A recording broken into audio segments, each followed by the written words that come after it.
दोस्तों आपका स्वागत है आदि सर की क्लास में। दोस्तों आपका बहुत बहुत धन्यवाद। जिस तरह से आप लगातार अपना सहयोग अपना समर्थन मुझे दे रहे हैं, मैं आपको बहुत बहुत धन्यवाद प्रेषित करता हूं। दोस्तों आज 28 अगस्त और आज मैं लेकर आया हूं बहुत इंपॉर्टेंट करेंट अफेयर एवं स्टैटिक के क्वेश्चंस, जो लगभग 50 से ज्यादा स्टैटिक के क्वेश्चन में आपके लिए लेकर आया हूं। इसलिए आपने शुरू से लेकर के एंड तक वीडियो देखनी है और नोट्स बनाने हैं। अपनी नोटबुक में अच्छे से नोट्स बनाने हैं और ये बहुत अच्छी सीरीज चल रही है क्योंकि आपकी जितनी परीक्षाएं होती हैं आजकल स्टैटिक करंट अफेयर का रेशो ज्यादा होता है। तो चलते हैं आज पहला क्वेश्चन है मोहाजेर 10 ड्रोन जो है हाल ही में किस देश के द्वारा लॉन्च किया गया है? तो ईरान के द्वारा एक ड्रोन लॉन्च किया गया है जिसका नाम है मोहाजेर। ये जो ड्रोन है लगभग 210 किलोमीटर प्रति घंटा इसकी स्पीड होगी, 210 किलोमीटर पर आवर इसकी स्पीड होगी और ये 7000 मीटर ऊंचाई को भी कवर कर सकता है। 7000 मीटर हाइट जो माउंटेन्स है उन्हें भी कवर करेगा। और ये जो ड्रोन बना है ये अमेरिका का MQ-9 जो ड्रोन है उसके मॉडल पर आधारित है। तो ईरान के द्वारा ये ड्रोन बनाया गया है मोहाजेर 10। ईरान की बात करें तो इसकी कैपिटल तेहरान है, इसकी राजधानी तेहरान है। इसकी नई मुद्रा तोमान इसकी नई मुद्रा है, करेंसी। यहां पर एक पोर्ट, बहुत इंपॉर्टेंट पोर्ट है, बंदरगाह है जिसका नाम है चाबहार बंदरगाह। ये पेपर में 2-3 पेपरों में लगातार पूछा जा चुका है। चाबहार पोर्ट जिसे भारत के द्वारा विकसित किया जा रहा है। दोस्तों आपको पता होगा कि पाकिस्तान में एक बंदरगाह है जिसका नाम है ग्वादर, और ग्वादर बंदरगाह को चीन के द्वारा लीज पे लिया गया था। अब चीन ने ग्वादर बंदरगाह को लीज पर इसलिए लिया था ताकि चीन पाकिस्तान के बीच में एक ट्रैक बना सके और ट्रैक इस तरह से बना सके जिससे कि भारत की सुरक्षा जो है कमजोर हो जाए।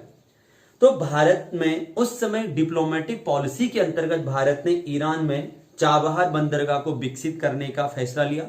ये चाबहार जो बंदरगाह लगभग ग्वादर के पास है और एक ग्वादर की मॉनिटरिंग करेगा, इसलिए चाबहार पोर्ट बड़ा इंपॉर्टेंट है, इसलिए पेपर में ज्यादा पूछा भी जाता है।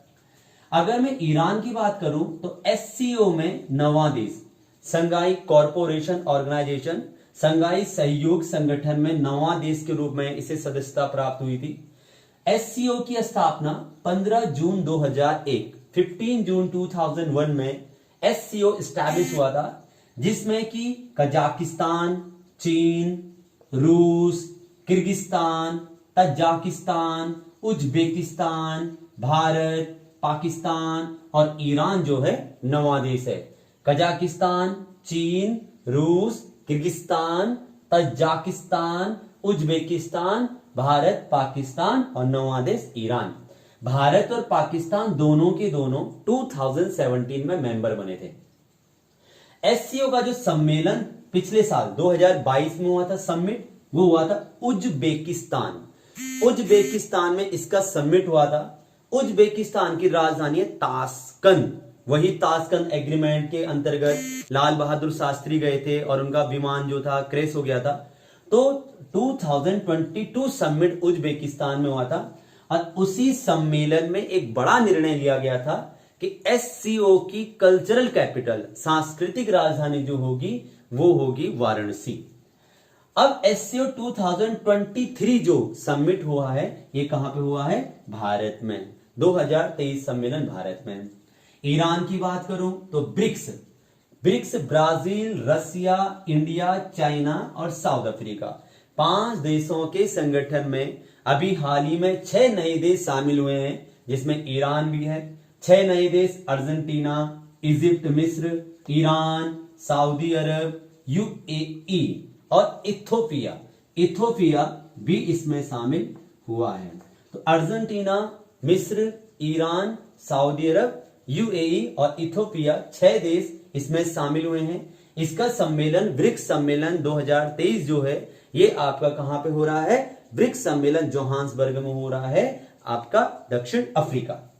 अगला मैं अगर ईरान की बात करूं तो 2 फरवरी 1971, बहुत महत्वपूर्ण, 2 फरवरी 1971 रामसर जगह में एक सम्मेलन हुआ। ईरान में एक रामसर है, एक प्लेस है, वहां पे एक समिट हुआ था। और वो समिट क्या हुआ था? वेटलैंड, आर्द्र भूमि, आर्द्र भूमि। तो दोस्तों वो जो आर्द्र भूमि सम्मेलन हुआ था, वेटलैंड समिट हुआ था रामसर नामक जगह पे ईरान में, तो उसमें यह निर्णय लिया गया था कि पूरी दुनिया में जहां भी दलदली भूमि है, जिसे हम आर्द्र भूमि कहते हैं, वेटलैंड भूमि कहते हैं, उनके कंजर्वेशन के लिए, उसके संरक्षण के लिए पहले उन सभी क्षेत्रों की एक लिस्ट बनाई जाए, एक ऐसी लिस्ट बनाई जाए जिसमें सबको चिन्हित किया जाए। तो उस लिस्ट को रामसर साइट के नाम से जाना जाने लगा। वो जो रामसर साइट है, इस समय भारत में टोटल 75 रामसर साइट है। भारत का पहला रामसर साइट जो था 1981 में, चिल्का एवं केवला नेशनल पार्क, ये दोनों के दोनों भारत के पहले रामसर साइट है। वर्तमान में 75 है। 2 फरवरी को वर्ल्ड वेटलैंड डे, विश्व आर्द्र भूमि दिवस भी मनाया जाता है। अब यहां पर बात अगर मैं ड्रोन की करूं, तो ड्रोन की बात करूं तो भारत में ड्रोन पॉलिसी बनाने वाला पहला राज्य, ड्रोन पॉलिसी बनाने वाला पहला राज्य हिमाचल प्रदेश है। जबकि ड्रोन परीक्षण केंद्र, ड्रोन परीक्षण केंद्र, ड्रोन टेस्टिंग सेंटर अभी तमिलनाडु में इसका सेंटर बनाया गया है। जबकि drone forensic lab, drone forensic lab जो है ये केरल में स्थापित किया गया है। तो यहां से क्वेश्चन बनेगा एससीओ, ब्रिक्स, ईरान में रामसर नामक प्लेस, और ईरान ऐसा देश है जो कैस्पियन सागर से लगता है।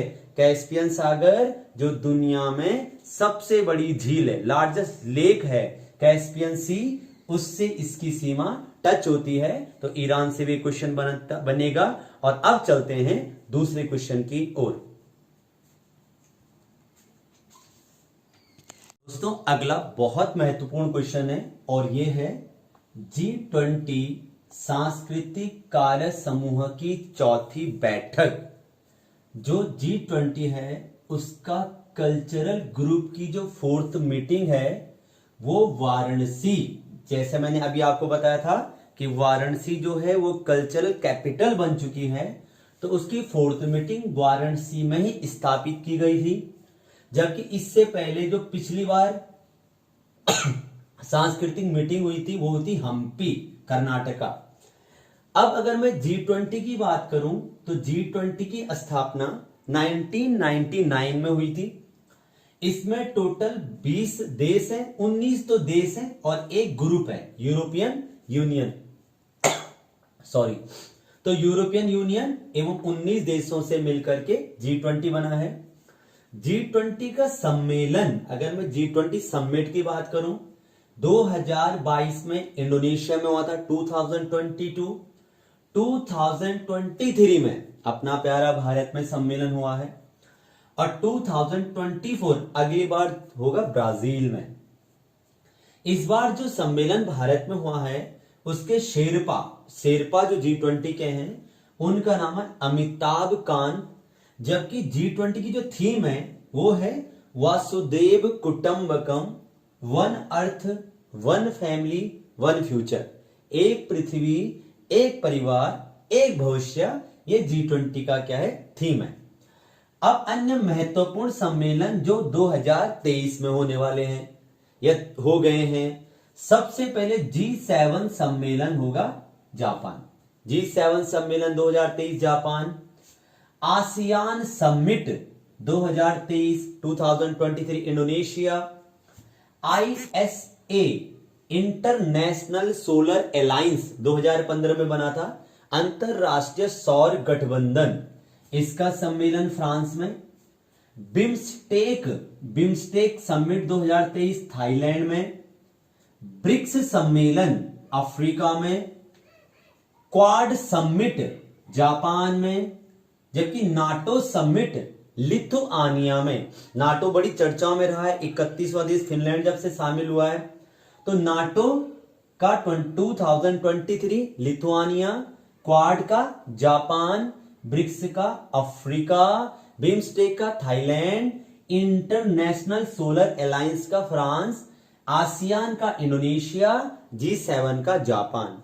सबमिट से यहां से एक क्वेश्चन आपका पक्का एग्जाम में आने वाला, एक नंबर कहीं नहीं गया है। अब चलते हैं अगले क्वेश्चन की ओर।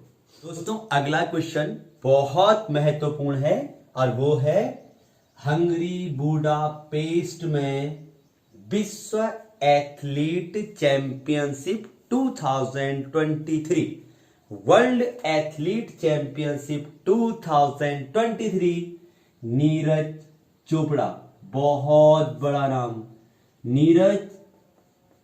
नीरज चोपड़ा के द्वारा 28.17 मीटर में भाला फेंक में, जैवलिन थ्रो में गोल्ड मेडल अभी जीता गया है। तो बहुत बड़ी उपलब्धि, कहते हैं द्वंद्व कहां तक पाला जाए, युद्ध कहां तक टाला जाए, तू भी राणा का वंशज है, फेंक जहां तक भाला जाए। तो नीरज चोपड़ा ने इतिहास रचा है, हरियाणा का ये लड़का जिसने वर्ल्ड एथलीट चैंपियनशिप जो हंगरी में हो रही है 88.17 मीटर भाला फेंक में गोल्ड मेडल अभी जीता है और भारत के लिए बहुत बहुत बड़ी उपलब्धि। अगर मैं नीरज चोपड़ा के बहुत बड़े टूर्नामेंटों की बात करूं तो 2016 में साउथ एशियन चैंपियनशिप जब गेम्स हुए थे वहां गोल्ड जीता था। एशियन चैंपियनशिप में 2017 में 2017 में गोल्ड जीता था। कॉमनवेल्थ 2018, कॉमनवेल्थ जब 2018 में हुए थे तब गोल्ड जीता था। टोक्यो ओलंपिक 2020, टोक्यो ओलंपिक 2020 जो कि हुए थे 2021 में, और 7 अगस्त 2021 को भाला फेंककर दुनिया में अपना डंका बजाने वाले नीरज चोपड़ा को गोल्ड मेडल मिला था टोक्यो ओलंपिक में। उसके बाद डायमंड लीग 2020 में गोल्ड, उसके बाद डायमंड लीग 2022 जो पिछले साल हुआ है दोहा में हुआ है। दोहा किसकी राजधानी? कतर की, जहां पर गोल्ड जीता था 88.67 मीटर पर, इसे गोल्ड जीता था नीरज चोपड़ा। नीरज चोपड़ा 2018 में अर्जुन अवार्ड से सम्मानित किए जा चुके हैं, जबकि 2021 में 2021 में खेलों का सर्वश्रेष्ठ सम्मान ध्यानचंद खेल रत्न पुरस्कार से इन्हें सम्मानित किया जा चुका है। तो Neeraj Chopra world athlete championship में अभी गोल्ड जीता है, भारत के लिए बहुत बड़ी उपलब्धि। चलते हैं हम अगले क्वेश्चन की ओर। अगला क्वेश्चन है जन धन योजना। आज 28 अगस्त है और 28 अगस्त 2014 को प्रधानमंत्री नरेंद्र मोदी जी के द्वारा पूरे भारत में बैंक अकाउंट से जोड़ने के लिए संपूर्ण भारतीयों के लिए एक जन धन योजना स्कीम लॉन्च की गई थी आज के दिन, जिसके अंतर्गत सभी को खाते खुलवाने थे 0 रुपए पर। और आज के दिन ये जनधन योजना के अंतर्गत एक 0 रुपए पे खाता खुलवाना था, एक रुपए कार्ड आपको दिया जाना था, डेबिट कार्ड। जो रुपए कार्ड डेबिट कार्ड है ये 2012 में हमारे कंपनी रुपए कार्ड है जिसने डेबिट कार्ड लॉन्च किया था 2012 में। जैसे आपके पास डेबिट कार्ड होगा, आपके पास मास्टर कार्ड हो गया, आपका वीजा कार्ड होगा, ये भारत की कंपनियां नहीं है। Master card visa card America की है, लेकिन जो रुपए कार्ड है वो हमारी कंपनी 2012 में लॉन्च हुई थी। तो रुपए कार्ड दिए गए थे जितने भी लोगों के इसके अंतर्गत खाते खुले थे। अब कुछ इंपॉर्टेंट स्कीमें हैं जिसमें अभी हाल ही में मेरा बिल मेरा अधिकार 2023, मेरा बिल मेरा अधिकार एक स्कीम लॉन्च की गई है, जिस स्कीम के अंतर्गत अगर कोई भी ग्राहक किसी दुकानदार से कुछ सामान लेता है तो उस सामान के साथ साथ उसे पक्के बिल लेने पड़ेंगे, पक्के बिल लेने होंगे। और पक्के बिल जितने भी लोग लेंगे फिर उसे एक ऐप होगा जो आपके मोबाइल में होगा, वो आपका पक्का बिल आपको लोड करना, इंस्टॉल करना है। और जब उसे लोड आप कर देंगे उस पक्के बिल को तो फिर एक ड्रॉ सिस्टम होगा, एक कूपन सिस्टम होगा। भारत सरकार जागरूकता फैला रही है उपभोक्ताओं के लिए, तो एक कूपन के माध्यम से जिसका भी नाम आएगा उसे मैक्सिमम 1 करोड़ रुपए और मिनिमम 8 लाख से स्टार्ट होगा जिसका भी नाम आएगा, ठीक है। तो ये नई स्कीम लॉन्च हुई है, मेरा बिल मेरा अधिकार। इसके साथ साथ मिष्टी योजना 5 जून 2023, मिष्टी योजना बड़ी इंपॉर्टेंट है। इन्वायरमेंट डे के दिन भारत सरकार के द्वारा एक बहुत बड़ी योजना, मिष्टी योजना का उद्देश्य था मैंग्रोव फॉरेस्ट, मैंग्रोव वन जो होते हैं, मैंग्रोव फॉरेस्ट को ज्यादा से ज्यादा बढ़ाना, मैंग्रोव वनों की संख्या को बढ़ाना।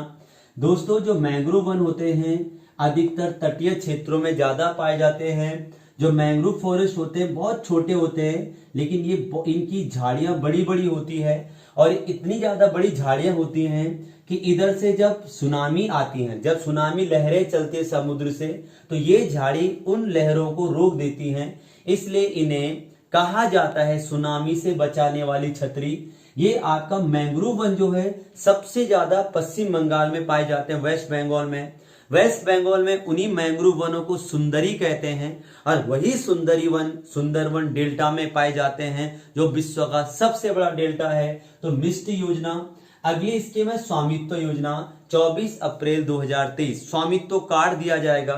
ग्रामीण इलाकों में जिनके पास जमीनें हैं उनको स्वामित्व कार्ड दिया जाएगा, उनकी जमीनें रजिस्टर होंगी। ये भारत सरकार की अनोखी पहल 24 अप्रैल को। क्यों? क्योंकि 24 अप्रैल 1993 को पंचायती राज लागू हुआ था। 24 अप्रैल 1993 को पंचायती राज लागू हुआ था। पंचायती राज जो है 73rd अमेंडमेंट 1992 73वां संविधान संशोधन 1992 के अंतर्गत पंचायती राज को 11वीं अनुसूची में शामिल किया गया था, जबकि लागू हुआ था 24 अप्रैल 1993 को। 11 शेड्यूल में आता है पंचायती राज अमेंडमेंट 73rd 1992। इसीलिए 24 अप्रैल को पंचायती राज दिवस मनाया जाता है। पीएम किसान सम्मान निधि 24 फरवरी 2019, पीएम किसान सम्मान निधि 24 फरवरी 2019। इसके अंतर्गत जिनके पास 2 हेक्टेयर से आपका 2 हेक्टेयर से ऊपर की जमीनें हैं या 2 हेक्टेयर से कम जमीनें हैं, उनको 2-2 हजार रुपए सालाना कुल 6,000 रुपए किस्त दिए जाएंगे। 2,000 3 किस्तों में 6,000 रुपए दिए जाएंगे पीएम किसान सम्मान निधि। उसके बाद है सौभाग्य निधि 25 सौभाग्य योजना 25 सितंबर 2017 सौभाग्य योजना का उद्देश्य था बिजली, हर घर बिजली पहुंचाना, सभी को अच्छे से बिजली की सेवाएं मुहैया करवाना। ये आपका सौभाग्य योजना था। उसके बाद पीएम उज्ज्वला स्कीम 1 मई 2016।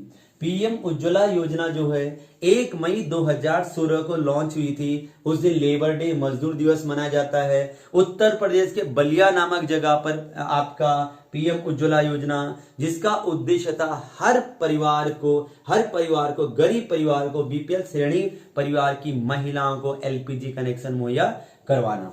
उसके बाद भारतमाला योजना, बहुत बड़ी योजना मोदी जी की। 31 जुलाई 2015 31 जुलाई 2015 नरेंद्र मोदी जी की बड़ी योजना भारतमाला। इन भारतमाला जो परियोजना है, रोड डेवलप, हाईवे डेवलप, चारों धामों में योजना, आपका चारों धामों को आपस में जोड़ने के लिए। इस समय आपके परिवहन मंत्री हैं नितिन गडकरी जी, ट्रांसपोर्ट देख रहे हैं। भारतमाला, उड़ान, सागरमाला, बड़ी अहम योजना जो है। योजनाओं पे चर्चा करते रहेंगे, एक स्पेशल वीडियो योजनाओं पे बनाऊंगा। योजनाओं से हर बार एक क्वेश्चन पूछा जाता है। अगला क्वेश्चन है bright star 2023 exercise. Bright star 2023 युद्ध अभ्यास इजिप्ट काहिरा में हो रहा है। काहिरा इजिप्ट की राजधानी, मिस्र की राजधानी। काहिरा जो है ये नील नदी के तट पर स्थित है। तो इजिप्ट में ये बड़ा एक्सरसाइज हो रहा है, जिसमें अमेरिका है, सऊदी अरब है, ग्रीस है, कतर है और इंडिया है। इंडिया भारतीय वायुसेना, इंडियन एयरफोर्स वायुसेना की ये एक्सरसाइज हो रही है। भारत पहली बार इसमें पार्टिसिपेट कर रहा है। ब्राइट स्टार एक्सरसाइज 2023 जो कि आपका इजिप्ट, मिस्र में हो रहा है, जिसमें कि अमेरिका, सऊदी अरब, ग्रीस, कतर और भारत हैं। भारत वायुसेना और वायुसेना का युद्ध अभ्यास है। चलते हैं दोस्तों अगले क्वेश्चन की ओर। और अगला क्वेश्चन बहुत महत्वपूर्ण, जो कि बुक से रिलेटेड है। क्वेश्चन है स्मोक एंड एसेज बुक किसने लिखी है? ये इसके राइटर कौन है? Ashes book, smoke and ashes book के राइटर जो हैं उनका नाम है अमिताभ घोष। अमिताभ घोष जी के द्वारा एक बड़ी इंपॉर्टेंट बुक लिखी गई है। अब 2-3 बड़ी इंपॉर्टेंट किताबें हैं जो 2023 एग्जाम ओरिएंटेड हैं। The golden years Ruskin bond के द्वारा लिखी गई है, गोल्डन ईयर्स। सचिन ए